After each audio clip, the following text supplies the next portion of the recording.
প্রিয় খামারি ভাই ও বোনেরা এবং যারা দেখছেন, আমি আজকে একটা আসলে সম্পূর্ণ নতুন একটা অভিজ্ঞতা, যেটা আমার লাইফে ফার্স্ট টাইম, এবং একটা ক্রুয়েলটি অ্যাকশন যেটা একটা বোবা প্রাণীর উপর নেওয়া হয়েছে।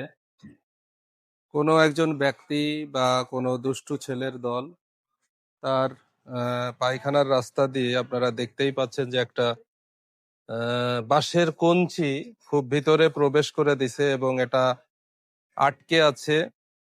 ইতিমধ্যে তার বেশ ব্লিডিংও হয়েছে এবং পায়খানা করার সঙ্গে সঙ্গে অনেক রক্ত আসছে।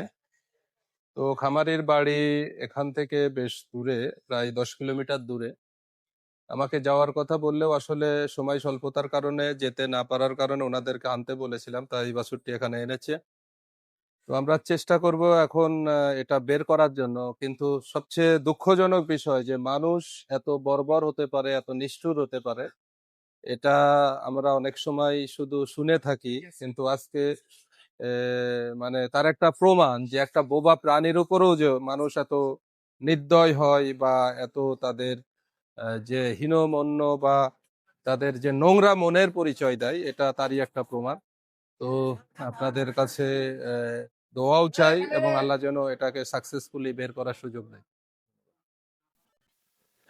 প্রিয় দর্শক এবং যারা শুনছেন, আমি অনেক চেষ্টার পরে আসলে এটা বের করতে সক্ষম হলাম। এই অংশটা আসলে ইন্টেস্টাইনের মধ্যে, বিশেষ করে কোলন এবং রেকটাম, মানে আমাদের নাড়ির যে শেষ পার্টটা, এখানে প্যাঁচ খেয়ে আটকে গেছিল এবং এই অংশটাই আসলে বিঁধে ছিল। আমরা এই যে 2 হাতের চেষ্টার মাধ্যমে বের করে এলাম এবং আলহামদুলিল্লাহ অনেক বেশি ব্লিডিং এখন হয় নাই, 2-1 ফোঁটা রক্তই বের হয়েছে। তো আল্লাহকে প্রতি শুকরিয়া যে আমরা সেটা করতে পারছি। ইনশাল্লাহ এখন আমরা এর পোস্ট চিকিৎসা দিব, আশা করি আর কোনো সমস্যা থাকবে না।